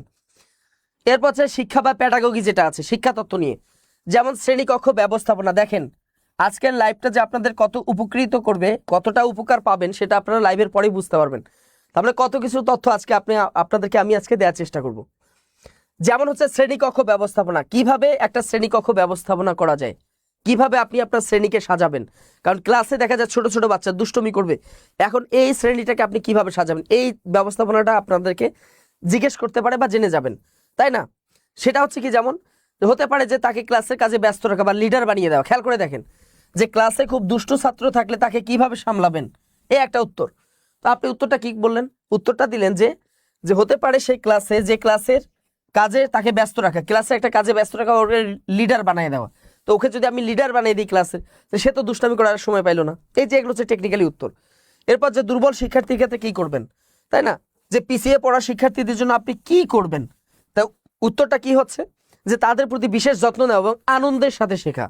মানে তাদের ভিতর যে দুর্বলতা আছে এই দুর্বলতাটাকে কাটিয়ে ওঠার জন্য তাদেরকে আমি কি করব, আনন্দের সাথে তাদেরকে শেখাবো। এরপর নতুন কারিকুলাম সম্পর্কে জিজ্ঞেস করতে পারে যে 2025 সালের নতুন কারিকুলাম অনুযায়ী মূল্যায়নের পদ্ধতিটা কি। তাহলে আপনাকে 2025 সালে কারিকুলামটা জেনে যেতে হবে, 2025 সালে কি কারিকুলাম গ্রহণ করা হয়েছিল, তাই না? এখানে ধারাবাহিক মূল্যায়নের উপর জোর দেওয়া হয়েছে। এই যে ধারাবাহিক মূল্যায়নের উপর কি দেওয়া হয়েছে, জোর দেওয়া হয়েছে, এই তথ্যগুলো আপনাদেরকে জানতে হবে। এরপর যদি আমরা খেয়াল করে দেখি পরিস্থিতি ভিত্তিক প্রশ্ন, একটু বিষয়টা খেয়াল করে দেখেন। অনেক সময় পরিস্থিতি ভিত্তিক প্রশ্ন করে, সেই প্রশ্নটা কেমন হতে পারে, যেমন দেখেন যে আপনি দেখলেন যে প্রধান শিক্ষক ভুল সিদ্ধান্ত নিচ্ছেন, আপনি কি করবেন, হতে পারে না? এগুলো হচ্ছে পরিস্থিতি বিষয়ক প্রশ্ন, আপনাদেরকে একটু ঝালিয়ে দেখবে। যেমন দেখেন যে সবার সামনে নয়, একান্ত ভদ্রভাবে তাকে বিষয়টি বোঝানোর চেষ্টা করব। উত্তরটা হবে এরকম যে হয়তো প্রধান শিক্ষক ভুল করতেছে বা একটা ভুল সিদ্ধান্ত নিচ্ছে, আপনি কি সবার সামনে প্রধান শিক্ষককে বাধা দিবেন না, একান্ত নীরবে বা একান্ত ব্যক্তিগতভাবে তার সাথে আপনি এই বিষয়টা নিয়ে আলোচনা করবেন। এরপর হচ্ছে শিক্ষার্থীরা পড়া না পড়লে কি করবেন, মারবেন না, মারধর নয়, বরঞ্চ খেলার ছলে বা অন্য কোনো পদ্ধতিতে তাদেরকে আমি কি করব, বারবার বোঝানোর চেষ্টা করব। এই যে টেকনিক্যালি উত্তরগুলো আপনাদেরকে দিতে হবে। তাহলে পরিস্থিতির উপর ভিত্তি করে প্রশ্ন হতে পারে। আরও কিছু ভাইবা বোর্ডের প্রশ্ন আছে, যেমন দেখেন সততা, আরও কিছু ভাইবা বোর্ডের বেশ কিছু নিয়ম আছে, সেটা হচ্ছে সততা টেস্ট করবে, আপনি কতটা সৎ। সততা কি, যে আপনি আপনাকে একটা জিজ্ঞেস করছে একটা প্রশ্ন যে আপনি এটা কি হবে, তো আপনি উত্তর দিতে পারলেন না, কারণ আপনি যদি ভুল উত্তর দেওয়ার চেষ্টা করেন, পণ্ডিতি দেখাইতে যান, এটা কিন্তু সততার কি হয়ে গেল, বিপরীত হয়ে গেল। আপনি পারতেছেন, আপনি সুন্দর করে স্যারেন্ডার করেন। দুঃখিত স্যার আমি পারি না, এভাবে বলবেন না, বলবেন দুঃখিত স্যার আমি এই মুহূর্তে মনে করতে পারতেছি না, বা আমি এই মুহূর্তে এটাকে কি করতে পারতেছি না, মনে করতে পারতেছি না, এইভাবে আপনাদেরকে বলতে হবে। মানে আপনি যে পারেন না এই দুর্বলতাটা আপনি প্রকাশ করেছেন কি ওয়েতে, পজিটিভ ওয়েতে, মানে সবকিছু আপনি আপনার দুর্বলতা আপনি উপস্থাপন করবেন নেগেটিভ ভাবে না, এটাকে পজিটিভ ভাবে ইতিবাচক ভাবে আপনাকে উপস্থাপন করতে হবে। আপনি পারেন না বলার দরকার নেই যে আমি পারি না, বলবেন যে দুঃখিত স্যার আমি এই মুহূর্তে মনে করতে পারতেছি না। তার মানে কি টিচার ধরে নিবে যে সেই বিষয়টা জানে কিন্তু হয়তোবা সে এখন মনে করতে পারতেছে না, এই যে পজিটিভ উত্তর হয়ে গেল। হাসি মুখ, সবসময় হাসি মুখ রাখার চেষ্টা করবেন, মানে মৃদু হাসি, হাসি মুখ, একটা হাসি কিন্তু একটা মানুষের একটা সমাজকে বদলাই দিতে পারে। এই জন্য হাসি মুখটা যেন আপনার ভিতর থাকে। কারণ টিচার প্রশ্ন করছে, আপনি একদম চোখ মুখ ভ্রু একদম কুচকাই ফেলছেন, মানে না জানি কি একটা আচমকা একটা জিনিস আপনার সামনে চলে আসছে। এরকম করবেন না, যে প্রশ্ন করুক আপনি স্বাভাবিক থাকবেন, এটা হলো কথা। শুদ্ধ উচ্চারণ, অবশ্যই বাংলা ক্ষেত্রে শুদ্ধ উচ্চারণ হতে হবে। আঞ্চলিকতা পরিহার করতে হবে, যাদের ভিতর আঞ্চলিকতা আছে। হালকা আঞ্চলিকতা থাকলে সমস্যা নেই, একটু টোন বেশি দেন বা একটু টোন কম দেন, হালকা আঞ্চলিকতা থাকলে সমস্যা নেই, অতিরিক্ত যেন আঞ্চলিকতা না থাকে, এটা বিষয়টা খেয়াল রাখবেন। এবং আপনার থেকে কিন্তু এই যে বাংলা কিন্তু বই পড়তে দিতে পারে, বাংলা বই যে আপনি রিডিং পড়েন, তো কোথায় দাঁড়িয়ে আছে, কোথায় সেমিকোলন আছে, কোথায় কমা আছে, এগুলোর ব্যবহার নিশ্চয়ই আপনারা পড়েছেন। তো কোথায় কোথায় থামতে হবে, ওই জায়গাগুলোতে থেমে থেমে উচ্চারণ করবেন, ঠিক আছে। এখন দেখা যাচ্ছে যে দ্রুত উচ্চারণ করার দরকার নেই, আপনি স্বাভাবিকভাবে উচ্চারণ করেন। যদি মনে করেন যেখানে আটকায় যাওয়ার সমস্যা, যখন একটু থেমে তারপর উচ্চারণ করেন, তাহলে আটকানোর বিষয়টা এখানে থাকবে না। আচ্ছা, মাস্টার্সের সার্টিফিকেট তুলতে পারেনি, কি করণীয়? যেহেতু আপনি এখনো তুলতে পারেন নাই, অবশ্যই আপনার কাছে নম্বরপত্র আছে, ওটা নিয়ে চলে যাবেন, কিছু করার নাই। তবে খেয়াল রাখতে হবে, আপনি আবেদনপত্রে যে পর্যন্ত শিক্ষাগত যোগ্যতা দিয়েছেন ওই পর্যন্ত নিয়ে যাবেন, ঠিক আছে। ইংরেজিতে দক্ষতা, আপনার ইংরেজিতে দক্ষ হইতে হবে। বিশেষ করে দেখা যায় ইন্ট্রোডিউস ইউর সেলফ, আপনার নিজের সম্পর্কে হয়তো ইংরেজিতে প্রশ্ন করতে পারে, এটা একটু ভালো করে অনুশীলন করে যাবেন। এরপর যদি বিষয় দেখেন, আরো বেশ কিছু টপিক সম্পর্কে আপনাদের প্রশ্ন হইতে পারে, সেই টপিকগুলো একটু দেখি। সেটা হলো কি, দেখেন, সমাজ ও দায়িত্ব সম্পর্কিত প্রশ্ন। যেমন আপনি কিভাবে বিদ্যালয় এবং সমাজের সংযোগ বৃদ্ধি করবেন, এই প্রাইমারি স্কুলের সাথে সমাজের যে একটা সংযোগ আপনি কিভাবে বৃদ্ধি করবেন, এগুলো হচ্ছে কি টেকনিক্যাল প্রশ্ন। তো এখানে যেমন আছে যে অভিভাবক সভা বা স্থানীয় কমিউনিটি প্রোগ্রাম বা সচেতনতামূলক যে আয়োজনগুলো হয়, এই আয়োজনগুলোতে আমি কি করব, আমি নিজেকে উপস্থাপন করব, আমার চিন্তা ভাবনাগুলো উপস্থাপন করার চেষ্টা করব, এটাই। এরপর যেমন দেখেন, বাংলাদেশের ইতিহাস এবং মুক্তিযুদ্ধ সম্পর্কিত প্রশ্ন কেমন হতে পারে। যেমন দেখেন, বাংলাদেশের বিজয় লাভের তারিখ কবে, খেয়াল করে দেখেন, প্রশ্ন খুবই সহজ। আমরা বিজয় দিবস সবাই জানি, কিন্তু স্বাধীনতা দিবস আর বিজয় দিবস এই দুটোর মধ্যে প্যাচ লেগে যায়। তো এই জন্য যেন এই বিষয়গুলো ক্লিয়ার থাকতে হবে। প্রশাসন এবং সরকার ব্যবস্থা সম্পর্কিত প্রশ্ন করতে পারে, যেমন বাংলাদেশের সরকার ব্যবস্থা কি ধরনের সরকার, কি ধরনের ব্যবস্থা, সংসদীয় গণতন্ত্র, এই যে সরকার ব্যবস্থা সম্পর্কে আপনাদের প্রশ্ন আসতে পারে। সার্টিফিকেট আছে, মার্কশিট নেই, না মার্কশিট বাধ্যতামূলক না, সার্টিফিকেট থাকলেই হবে। এবার দেখেন, আর যদি সার্টিফিকেট না থাকে সেক্ষেত্রে মার্কশিটটা নিয়ে যাবেন। শিক্ষা বিজ্ঞান বিষয়ক প্রশ্ন হতে পারে, যেমন শিক্ষা কি, এটা একটা কমন প্রশ্ন, আপনাকে প্রশ্ন করতেই পারে যে শিক্ষা কি। তো এখানে কি বলবেন, যে শিক্ষা হলো মানুষের অন্তর্নিহিত গুণাবলী এবং জ্ঞান বিকাশের প্রক্রিয়া। তাহলে শিক্ষাটা হচ্ছে কি, মানুষের জ্ঞান বিকাশের কি একটা প্রক্রিয়া। দুঃখিত। এবার দেখেন, বিদ্যালয় ব্যবস্থাপনা সম্পর্কিত প্রশ্ন করতে পারে। বিদ্যালয় ব্যবস্থাপনা বলতে কি বোঝায় দেখেন। এরপর প্রশ্ন করতে পারে জাতিসংঘ এবং সংশ্লিষ্ট শিক্ষা সংস্থা নিয়ে, যেমন ইউনেস্কো, এর পূর্ণতা কি। ইউনেস্কো যেহেতু এটা জাতিসংঘের শিক্ষা বিষয়ক একটা সংস্থা, তো এই বিষয়টা আপনাদের মনে রাখতে হবে। অবশ্যই অন্তত 2 সেট আপনাদের সত্যায়িত করে নিয়ে যাবেন, 1 সেট জমা দিবেন, আর 1 সেট মূল কপির সাথে ভাইবার দিন নিয়ে যাবেন, এবং যেদিন জমা দিবেন সেদিন মূল কপিটাও নিয়ে যাবেন সাথে। আচ্ছা, 27 তারিখে জমা দিতে হবে নাকি তার আগে দিলেও চলবে, মানে সর্বশেষ তারিখ হচ্ছে 27 তারিখ। সর্বশেষ কলেজ কর্তৃক চারিত্রিক সনদ নেওয়ার কথা দেখলাম, তাহলে কি মাস্টার সেন্টটা নিতে হবে? সর্বশেষ কলেজ কর্তৃক চারিত্রিক সনদ নিতে হবে, কলেজ কর্তৃক না। এখানে বলা আছে সর্বশেষ আপনি ইউনিয়ন পরিষদ, সিটি কর্পোরেশন অথবা পৌরসভা থেকে নিতে হবে, সর্বশেষ কলেজ থেকে না, এটা আপনাদের মনে রাখতে হবে। শিক্ষা প্রশাসন বিষয়ক প্রশ্ন, দেখেন পরিস্থিতি ভিত্তিক প্রশ্ন। কোনো পরীক্ষায় যদি কোনো শিক্ষার্থী নকল ধরা পড়ে কি করবেন, এগুলো হচ্ছে পরিস্থিতির উপর প্রশ্ন। এরপর দেখেন, শিক্ষা প্রশাসন এবং সংগঠন কাঠামো। প্রাথমিক ও গণশিক্ষা মন্ত্রণালয়ের প্রধান কাজ কি, দেখেন এই প্রশ্নটা কমন। শিক্ষা প্রশাসনের কাঠামো নিয়ে প্রশ্ন করতে পারে, যে প্রাথমিক ও গণশিক্ষা যে মন্ত্রণালয় আছে তাদের প্রধান কাজটা কি বা প্রধান দায়িত্বটা কি, এটা আপনাকে কি করতে হবে, জানতে হবে, তাই না। যে প্রাথমিক শিক্ষার নীতি নির্ধারণ, উন্নয়ন প্রকল্প বাস্তবায়ন এবং প্রাথমিক বিদ্যালয়ের তদারকি করা। এরপর জিজ্ঞেস করতে পারে ডিপিই এর পূর্ণরূপ কি, দেখেন ডাইরেক্টরেট অফ প্রাইমারি এডুকেশন। দেখবেন যে এটা অনেকেই পারবে না, এই 69,000-এর মধ্যে অন্তত 10,000 প্রার্থী দেখবেন যে এটা পারবে না, এটাই কমন। এটা কিন্তু ধরতে পারে যে ডিপিই এর পূর্ণরূপ কি, এই যে বিষয়গুলো আছে এগুলো একটু জেনে যেতে হবে। এরপর যেমন দেখেন, আঞ্চলিক এবং বিশ্ব শিক্ষা কি সহযোগী যে সংস্থাগুলো আছে, জিজ্ঞেস করতে পারে সার্কের পূর্ণরূপ কি, আঞ্চলিক যে সহযোগিতা সংস্থাগুলো আছে, এখান থেকে প্রশ্ন করতে পারে। এরপর দেখেন, শিক্ষা উন্নয়ন প্রকল্প এবং আধুনিক উদ্যোগ নিয়ে প্রশ্ন করতে পারে। যেমন দেখেন PEDP4 কি, দেখেন এটা কয়জন জানেন বলেন তো দেখি। PEDP4 এটার পূর্ণরূপ কি বা এটা দ্বারা মূলত কি বোঝায়? কেউ যদি জানেন একটু বলেন। এই যে এইটা কিন্তু প্রাইমারি স্কুলের সাথে সংশ্লিষ্ট বিষয়।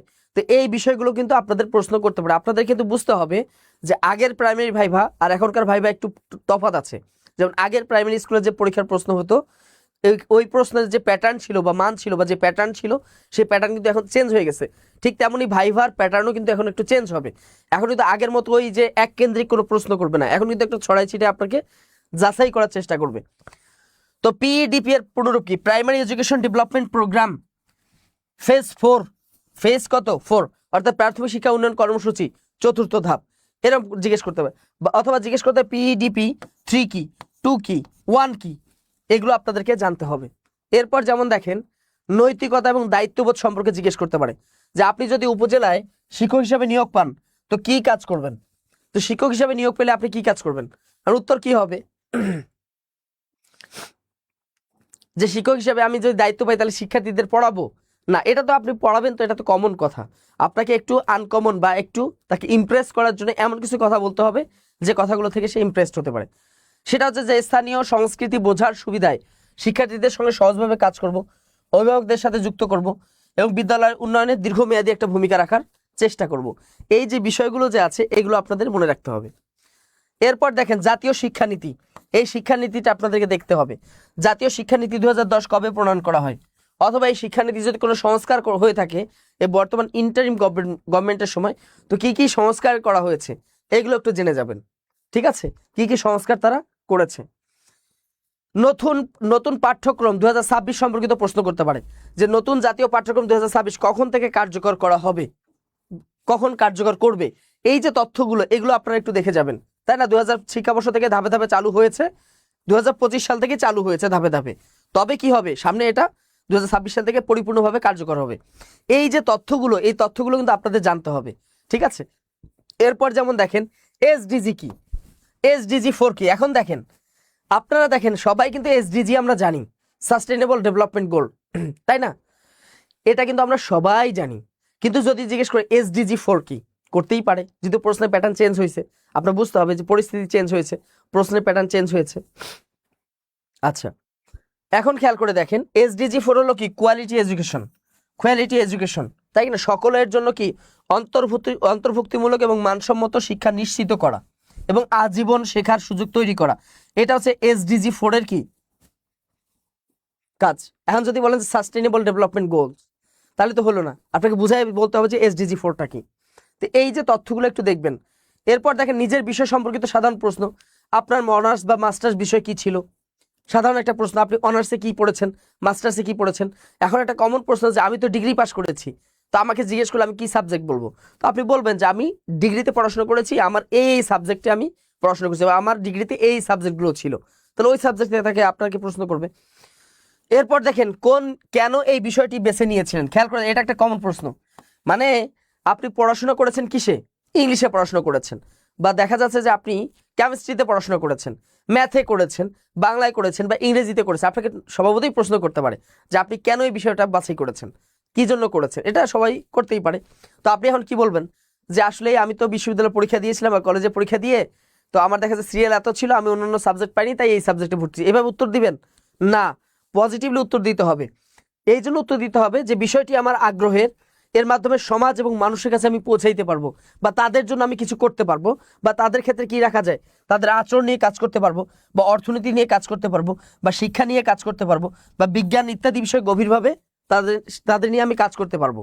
তো এই যে বিষয়গুলো আপনি পজিটিভলি উত্তর করবেন। এখন দেখা যায় যে আপনি কেমিস্ট্রি পড়েছেন, এখন কেমিস্ট্রি তো সমাজে সবাই বুঝে না, তো কেমিস্ট্রি দিয়ে কি করবেন। আপনি বলবেন যে আমি চেষ্টা করব যে এই বিষয়টা আমার অনেক আগ্রহের ছিল, এর মাধ্যমে আমি সমাজ এবং মানুষের জন্য অবদান রাখতে চাই। কিভাবে, যে আমি শিক্ষার্থীদেরকে একদম ছোটবেলা থেকেই কেমিস্ট্রি যে মৌলিক যে বিষয়গুলো আছে এই বিষয়গুলোর প্রতি তাদেরকে আগ্রহী করে তুলবো। এরা আস্তে আস্তে বড় হয়ে কি করবে, সমাজে অবদান রাখবে। এটা হচ্ছে মূলত কি, এভাবে টেকনিক্যালি আপনাকে উত্তরটা দিতে হবে। ঠিক আছে, এরপর দেখেন এই যে আপনারা অনেকেই প্রশ্নটি করতেছেন, এই প্রশ্ন উত্তরগুলো কিন্তু আমি একদম শুরু থেকে দিয়েছি অনেকবার। তো এই জন্য একটু শেয়ার দিয়ে রাখেন, তাহলে এই উত্তরগুলো আপনি বুঝতে পারবেন। লাইভটা শুরু থেকে যদি আরেকবার দেখেন দেখবেন যে উত্তরগুলো আপনি পেয়ে গেছেন। এরপর দেখেন নিজ জেলা সম্পর্কে সাধারণ একটা প্রশ্ন কি, যে আপনার জেলার কোনো বিখ্যাত ব্যক্তির নাম বলুন।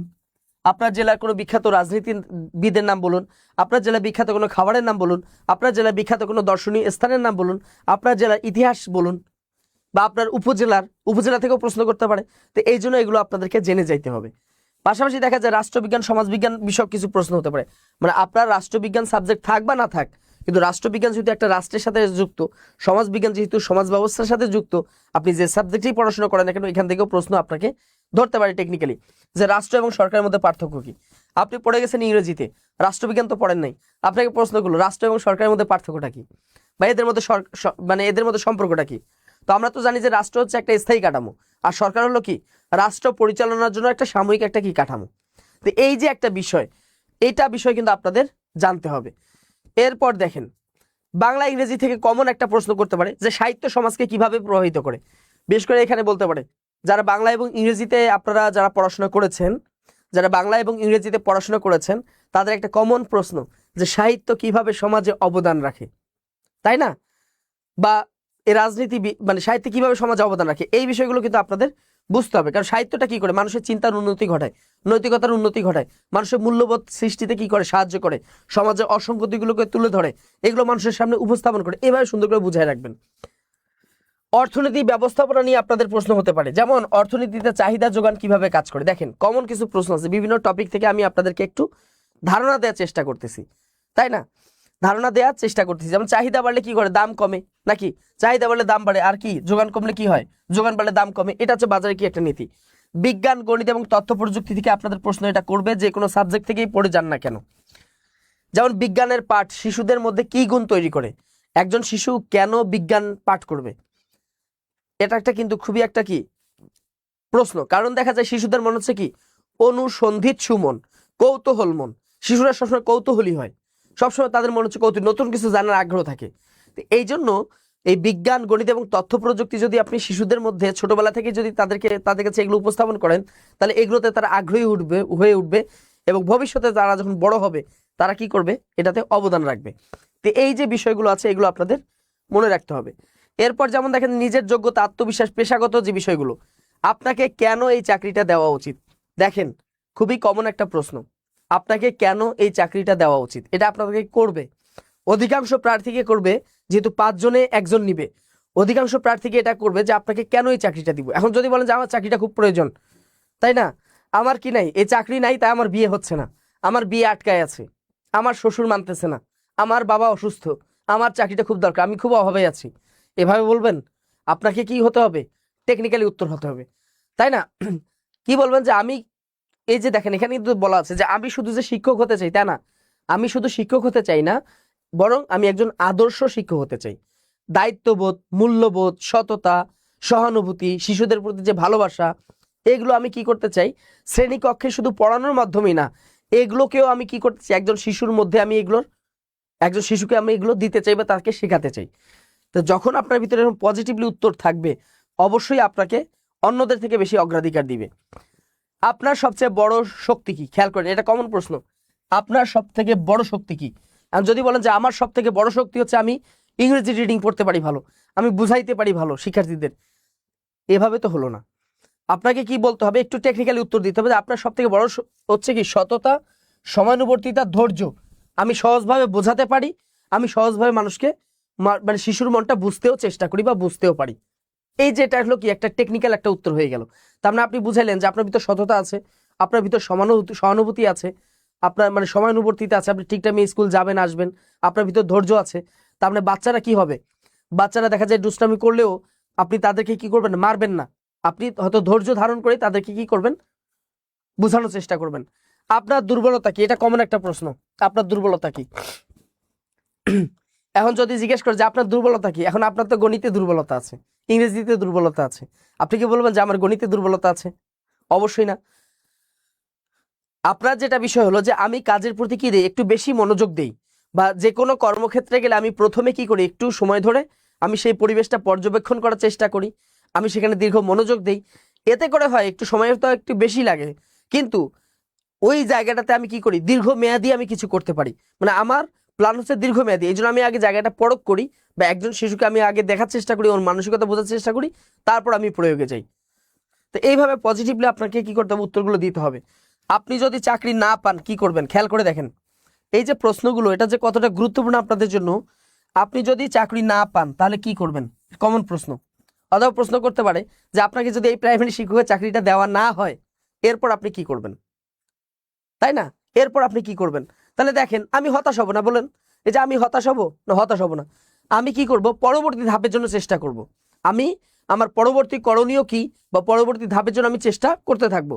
যদি প্রশ্ন করে আপনার যদি জীবনে চাকরি না হয় তা আপনি কি করবেন, পজিটিভলি উত্তর দিবেন, তাই কি না? আচ্ছা, এরপর খেয়াল করে দেখেন আর কি কি থাকতে পারে। তো এই যে এতক্ষণ ধরে যারা যুক্ত আছেন অনেকেই জিজ্ঞেস করেছেন যে প্রাইমারি ভাইভা ভিক্টোরি মানে প্রাইমারি ভাইভা ব্যাচ আছে কিনা। অবশ্যই আমাদের ব্যাচ আছে, যেহেতু 28 তারিখ থেকে ভাইভা, এর আগেই আপনাদেরকে প্রস্তুত করে দেওয়া হবে। তো এই অল্প সময় বা সংক্ষিপ্ত সময় যদি কেউ যুক্ত হতে চান তাহলে এখানে আমাদের ফি রাখা হচ্ছে মাত্র 399 টাকা। আপনাদের জন্য 10টা ক্লাস রাখা হয়েছে, এর মধ্যে 2টা আবার মক ভাইভা আছে। এই মক ভাইভাগুলো নিবে হচ্ছে যারা বিগত প্রাইমারি চাকরি মানে প্রাইমারির শিক্ষক নিয়োগ পরীক্ষায় টিকে ছিলেন, দীর্ঘদিন যাদের এই ভাইভা নিয়ে কাজ করার অভিজ্ঞতা আছে, পাশাপাশি বিসিএস ক্যাডার দীর্ঘদিন যারা ভাইভা নিয়ে কাজ করেছেন তাদের সমন্বয়ে আপনাদের 2টা মক ভাইভা রাখা হয়েছে। ঠিক আছে, তো এই বিষয়ে আপনারা এখানে যুক্ত হতে পারেন। সময় যেহেতু হাতে নাই, আজকালকের মধ্যেই আপনারা যুক্ত হতে পারেন। তো এখানে তথ্যগুলো জানতে এই নম্বরটিতে আপনারা যোগাযোগ করতে পারেন, 09644333000। এই নম্বরটিতে আপনি জিজ্ঞেস করে আপনি ভাইভা সংক্রান্ত যাবতীয় তথ্য আপনি জানতে পারেন, শুধু ভর্তির জন্য না, যে কোনো তথ্য আপনার প্রয়োজন হতে পারে, আপনি এখান থেকে জানবেন। ঠিক আছে, এখন আমরা যেটা দেখব খেয়াল করে দেখেন, এখন একটা গুরুত্বপূর্ণ বিষয় নিয়ে আমরা আলোচনা করব, সেটা হচ্ছে বিগত বছরগুলোর কিছু রিয়েল ভাইভা আমরা দেখব। বিগত 23 সালে যে নিয়োগ পরীক্ষাটা হয়েছিল সেখানকার একটু রিয়েল ভাইভা আমরা দেখার চেষ্টা করব। সেটা কি একটু দেখেন। এই যে যেমন রিয়েল ভাইভা 1, এগুলো হচ্ছে যারা ভাইভা দিয়েছিল তাদের কাছ থেকে সংগ্রহ করা, তাদের কাছ থেকে কি করা, এই তথ্যগুলো সংগ্রহ করা হচ্ছে। যেমন কমন প্রশ্ন, যেমন আপনার নাম কি, বেলাল মাহমুদ, সুন্দর করে বলে দিয়েছি, কিন্তু নাম আপনি আগে পিছে সার্টিফিকেটে যা আছে ঠিক তাই বলবেন। আপনার সার্টিফিকেটে যে নামগুলো আছে ঠিক তাই বলবেন, আগে পিছে অতিরিক্ত কিছু বলার দরকার নেই। আপনি কোথা থেকে পড়াশোনা করেছেন এবং কোন বিষয়ে পড়াশোনা করেছেন, তার মানে আপনি বললেন যেমন উনি পড়াশোনা করেছে গণিত বিষয় জাতীয় বিশ্ববিদ্যালয় থেকে, আপনি ঠিক এভাবে বলে দিলেন। আচ্ছা, এবার খেয়াল করে দেখেন আপনার একাডেমিক জ্ঞান প্রাইমারি শিক্ষক হিসাবে কিভাবে প্রয়োগ করবেন। দেখেন ওই যে আমি যে এতক্ষণ ধরে আপনাদের সাথে যে আলোচনাগুলো করলাম এখান থেকে কিন্তু প্রশ্ন হয় বা হবে যে আপনার যে একাডেমিক যে পড়াশোনা আছে, এই একাডেমিক পড়াশোনা বা একাডেমিক যে জ্ঞান আছে বা আপনি যে সাবজেক্টে পড়াশোনা করেছেন একজন শিক্ষক হিসাবে, প্রাইমারি শিক্ষক হিসাবে এটা আপনি কিভাবে প্রয়োগ করবেন। এখন দেখা যাচ্ছে আপনি পড়াশোনা করেছেন সংস্কৃত বিষয়ে, স্কুলে তো আর সংস্কৃত বিষয় নাই, এটাকে আপনি কিভাবে প্রয়োগ করবেন। পজিটিভলি উত্তর, যেমন এখানে বলেছে সে গণিতের ছাত্র, সে বলছে আমি প্রথমত গণিতের ছাত্র, আমি গণিতে কি করবো, ছাত্রছাত্রীদের যে একটা গণিত ভীতি আছে এই ভীতিটাকে একদম ছোটবেলা থেকে দূর করার চেষ্টা করব, যাতে করে তাদের কি হয় একদম ছোটবেলা থেকে তাদের গণিতের যে একাডেমিক যে জ্ঞানটা আছে এটা যেন কি হয়ে যায়, আরো বেশি সাবলীল হয়ে যায়। ঠিক আছে, এই একটা বিষয় দেখেন। এরপর যদি আমি বলে থাকি যে মাস্টার্স কি কি সাবজেক্ট ছিল বলতে পারবেন, জিজ্ঞেস করতে পারে, কিন্তু দেখেন আপনি মাস্টার্সে কি কি সাবজেক্ট পড়েছেন বলতে পারবেন কিনা। অনার্সে কি কি সাবজেক্ট পড়েছেন এটা জিজ্ঞেস করবে, কি কি সাবজেক্ট পড়েছিলেন, তো এই সাবজেক্টগুলোর নামগুলো আপনি বলবেন, তাই না? যদি আপনি নিয়মিত থাকেন এই জন্য জেনে যাবেন, এই জন্য অনার্স এবং মাস্টার্সের অন্তত পক্ষে 8-10টা সাবজেক্টের নাম আপনারা যেন বলতে পারেন, এটা জেনে যাবেন যে কোন কোন সাবজেক্ট আপনি অনার্সে পড়েছেন, মাস্টার্সে পড়েছেন অথবা ডিগ্রিতে পড়েছেন। ঠিক আছে, এরপর যেমন আছে পরবর্তীতে যদি আমরা যাই, পরবর্তী যে প্রশ্ন সেটা হলো কি কয়েকটা বেসিক ম্যাথ করতে বলছে। দেখেন তার মানে আপনি যে সাবজেক্টে পড়াশোনা করেছেন ওই সাবজেক্ট সম্পর্কিত কিছু বেসিক আপনাকে জিজ্ঞেস করবে, যে কোনো সাবজেক্টে আপনি পড়াশোনা করেন না কেন, কারণ যারা ভাইভা নিবে ওরা কিন্তু আগে থেকে ওইভাবে প্রিপেয়ার্ড হয়ে আসে, যে কোনো সাবজেক্ট থেকে তারা কোন সাবজেক্টে কি প্রশ্ন করবে তারা ভাইভা নিতে নিতে কিন্তু অভিজ্ঞতা সম্পন্ন হয়ে গেছে, অভিজ্ঞ হয়ে গেছে। যেমন একটা প্রশ্ন হচ্ছে 97-এর কি 97/7 কত, তাই না? 97-100-র মধ্যে মৌলিক সংখ্যা সবথেকে বড় মৌলিক সংখ্যা কোনটা, এই যে একটা প্রশ্ন কিন্তু করলো, তার মানে আপনার নিজ সাবজেক্ট থেকে প্রশ্ন করবে। তারপর এই যে এ বি এর সূত্রটি লিখুন, আপনাকে লিখতেও দিবে। দেখেন আপনাকে যে কোনো সাবজেক্ট থেকে যে কোনো কিছু লিখতে দিবে, ঠিক আছে, যে কোনো সাবজেক্ট থেকে যে কোনো কিছু আপনাকে লিখতে দিবে আপনার নিজ সাবজেক্ট থেকে। এরপর যেমন আপনাকে ট্রান্সলেশন ধরতে পারে, মানে আপনি যে কোনো সাবজেক্টে পড়াশোনা করেন না কেন আপনাকে ট্রান্সলেশনও ধরতে পারে, আবার একটা ইংলিশ ধরলো ওটার বাংলা অনুবাদ আপনাকে করতে বললো, এরকম প্রশ্ন কিন্তু হতে পারে। যেমন এখানে প্রশ্ন করেছে শিশুটি হাসতে হাসতে ক্লাসে প্রবেশ করলো, এটার অনুবাদ কি। তার মানে দেখেন এই যে কিছু কিছু বেশ কিছু বেসিক যে ইংলিশ যে ট্রান্সলেশনগুলো আছে এগুলো একটু আপনারা দেখবেন। এবার দেখেন বলুন তো বাংলাদেশ জাতিসংঘের কততম সদস্য দেশ। দেখেন এই যে আন্তর্জাতিক বিষয়গুলো থেকে কিন্তু প্রশ্ন হচ্ছে এবং এটা কিন্তু বাংলাদেশের সাথে রিলেটেড, পাশাপাশি এটা কিন্তু আন্তর্জাতিক বিষয়ও বটে। তো এটার সাথে এটা আপনারা একটু ভালো করে দেখবেন। এবার দেখেন অবৈতনিক এবং বাধ্যতামূলক শিক্ষা সম্পর্কে সংবিধানের কত নং অনুচ্ছেদে উল্লেখ আছে। তার মানে দেখেন এই যে প্রাথমিক শিক্ষা বা বাংলাদেশের শিক্ষা ব্যবস্থার সাথে সংশ্লিষ্ট সাংবিধানিক যে অনুচ্ছেদগুলো আছে এগুলোও কিন্তু আপনাদের অনেক বেশি প্রয়োজন। এরপর দেখেন আপনার সার্টিফিকেট অনুযায়ী বয়স কত, খেয়াল করে দেখেন আপনার সার্টিফিকেট অনুযায়ী বয়স কত আপনাকে জিজ্ঞেস করবে। কারণ আপনি যদি ওই এক্সাম হলে গিয়ে বা আপনি যদি ভাইভা বোর্ডে গিয়ে যদি হেজিটেট হয়ে যান হিসাব করা শুরু করেন তাহলে তো হলো না। তার মানে আপনার সার্টিফিকেট অনুযায়ী বর্তমানে কত বছর বয়স চলতেছে এটা কিন্তু কেন জিজ্ঞেস করে, এটা জিজ্ঞেস করার কারণ হচ্ছে যে তারা দেখে যে এই প্রার্থীর বয়স কি এখনো আছে নাকি একদম শেষ পর্যায়ে। যদি দেখে যে তার চাকরি বয়স শেষ, এটাই তার লাস্ট সুযোগ, আর কোনো চাকরি বয়স নেই, হয়তো বা আর 6 মাস আছে, তো সাধারণত তার প্রতি কি করে তাকে চাকরিটা দেওয়ার চেষ্টা করে। ভাইভা কত মিনিট হতে পারে, ভাইভাটা সাধারণত 2 থেকে 3 মিনিট, 4 মিনিট, 5 মিনিট এরকম হতে পারে, সর্বোচ্চ 5 মিনিটের মতো হতে পারে, 2 থেকে 5 মিনিট। আচ্ছা এটা হলো কি না, এটা হচ্ছে আপনাদের এখানে উপস্থাপন করা হয়েছে, মানে প্রশ্ন কি কি এসেছিল এগুলো জাস্ট আপনাদের কাছে উপস্থাপন করা হয়েছে, ঠিক আছে। এখন দেখেন একটা রিয়েল ভাইভা হিসাবে আর কি, মানে রিয়েল ভাইভা এটা হয়েছিল এবং তিনি যে যে কথাগুলো বলেছেন সেই তথ্যগুলো নিয়ে কিন্তু এখানে বলা হয়েছে। চাকরি হলে কি চাকরিটা করবেন 3 বার জিজ্ঞেস করছে। দেখেন চাকরিটা হলে কি চাকরি করবেন, এটা এই কথাটা কয়বার জিজ্ঞেস করছে, 3 বার। আপনি কি বলবেন যে অবশ্যই করব, জি স্যার। যদি আপনাকে প্রশ্ন করে যে চাকরিটা হলো এর এরপর আপনার অন্য একটা চাকরি হলো তখন আপনি কি করবেন। আর যদি বলেন যে বা আপনার এই চাকরিটি হলো এরপরে যে অন্য একটা চাকরি হলো তখন আপনি কি করবেন, তাহলে উত্তর কি দিবেন, যে আমি এটা ছেড়ে দিয়ে ওখানে চলে যাব। অবশ্যই এভাবে না বলে একটু পজিটিভলি উত্তর দিবেন। এবার দেখেন এবার আসতে পারেন, তারপর হচ্ছে ধন্যবাদ দিয়ে বের হয়ে আসছে। এই যে দেখেন এই ভাইভাটুকু নিতে কত মিনিট সময় লাগতে পারে, 2-3 মিনিট বা 4 মিনিট বা 5 মিনিট সর্বোচ্চ, এর বেশি না। এরপর দেখি আরেকটা ভাইভা, দেখি আমরা রিয়েল ভাইভা গত বছর যে নিয়োগটা হয়ে গেল সেই ভাইভাতে যেটা এসেছিল একটা রিয়েল ভাইভা। যেমন আপনার নাম কি, তার নাম ছিল কি, এই প্রার্থীর নাম ছিল জিকরুল ইসলাম, তার নামটা সুন্দর করে বলেছে। অনার্স মাস্টার্সে পঠিত বিষয় কোনটি সবার আগে, তো সে বলেছে কি ফার্মেসি, যেহেতু সে ফার্মেসিতে পড়াশোনা করেছে।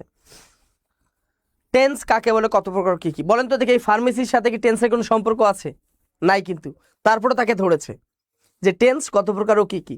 তাহলে দেখেন যে আপনাকে ভাইভাটা কি টাইপের প্রশ্ন হতে পারে, একটু ধারণাটা আপনাদের হয়ে গেল, তাই না। তো টেন্সের উত্তরটা দিয়ে দিয়েছেন, কত প্রকার কি কি হয়ে গেছে। এবার জিজ্ঞেস করছে ফিউচার পারফেক্ট কন্টিনিউয়াস টেন্সের একটা বাক্য বলুন। তার মানে যখন আপনাকে যে টপিক থেকে প্রশ্ন করবে ধরতে হবে যে ওই টপিকের ভিতর থেকে আপনাকে আরেকটা প্রশ্ন করবে, তো এই জন্য প্রস্তুত হয়ে যাবেন। মানে প্রিলিতে যেভাবে আপনি প্রত্যেকটা সাবজেক্ট থেকে যেভাবে আপনি প্রস্তুত হয়েছেন ওই পড়াগুলো আপনাদের কিন্তু মাথায় থাকতে হবে, তাই না। এরপর দেখেন 2024 সালে চেয়ারম্যান সার্টিফিকেট সত্যায়িত করে জমা না, আপনাদেরকে বললাম তো একদম আপডেটেড সার্টিফিকেট, মানে আপডেটেড কি দিবেন, চারিত্রিক এবং মানে নাগরিকত্ব সনদটা দিবেন আপডেট, অন্তত 3 মাসের মধ্যে যেন হয়। এনওসি নিয়ে এর আগেও বলেছি, এনওসি বলতে বোঝায় আপনি যদি কোনো সরকারি প্রতিষ্ঠানে চাকরিরত থাকেন অথবা কোনো এমপিও ভুক্ত শিক্ষা প্রতিষ্ঠানে যদি চাকরিরত থাকেন তাহলে ওই প্রতিষ্ঠান থেকে আপনি এনওসি আনবেন। মানে কি, আপনি যে আরেকটা সরকারি চাকরি পরীক্ষা দিচ্ছেন এই বিষয়ে তাদের কোনো আপত্তি নাই, বা এটাকে বলে অনুমতিপত্র, ঠিক আছে, এই বিষয়টা নিয়ে আসতে হবে। এরপর যেমন আছে অনুবাদ করুন, টেবিলের উপরে খোলা বইটি আমার নয়। দেখেন ট্রান্সলেশন কিন্তু ধরবে, এই জন্য অবশ্যই আপনাদের ইংরেজি ট্রান্সলেশনের জন্য একটু দক্ষতা থাকে, তো অবশ্যই আশা করা যায় সবার মাঝে আছে, এর মধ্যে হয়ে যাবে।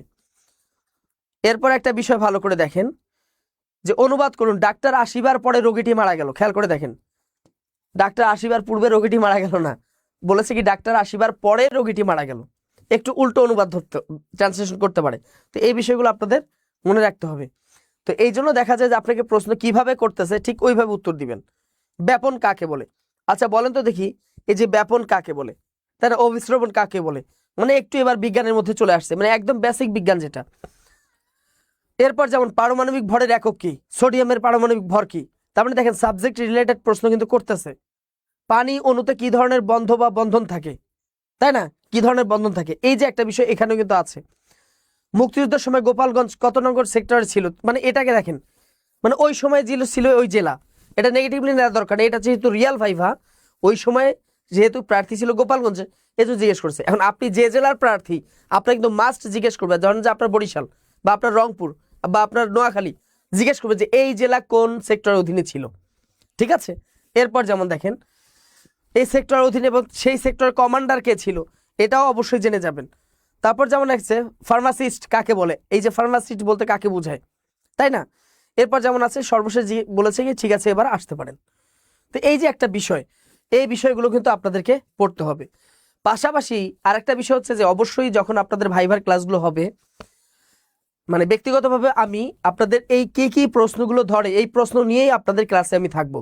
মানে ভাইভাতে কত ধরনের প্রশ্ন হয়, কি কি প্রশ্ন হয়, এই বিষয়গুলো আপনাদের বিস্তারিত আলোচনা করা হবে ক্লাসগুলোতে, এবং প্রত্যেক স্যারের যে টপিকগুলো আছে ওই স্যার ওই টপিকগুলো বিস্তারিত আপনার সাথে আলোচনা করবে, এবং ওই টপিকের অনুযায়ী যদি কোনো পিডিএফ প্রয়োজন হয় সেগুলো কিন্তু আপনাদেরকে দিয়ে দিবে।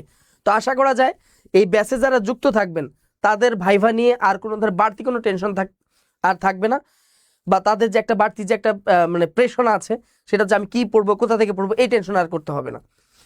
তো আশা করা যায় আপনারা বুঝতে পেরেছেন যে আপনাদের এই প্রাইমারি ভাইভার জন্য ঠিক কিভাবে এই 2-3 দিনের মধ্যে, এই অল্প সময়ের মধ্যে ঠিক কিভাবে আপনারা প্রস্তুত হবেন।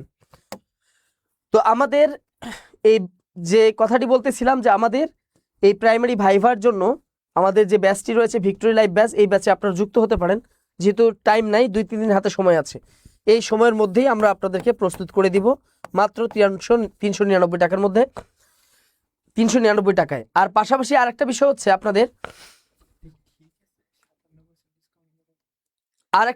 আপনাদের যেটা হলো কি যে আপনাদের কিন্তু শেষে মক ভাইভা আছে 2টা, মানে মক ভাইভাও কিন্তু এখানে রাখা হয়েছে যে আপনি এই ভাইভা ক্লাসগুলো করার পর কতটুকু কি পারলেন, ঠিক আছে, কতটুকু কি পারলেন বা কতটুকু আপনি অর্জন করতে পারলেন, এটা একটা রিয়েল ভাইভা হবে।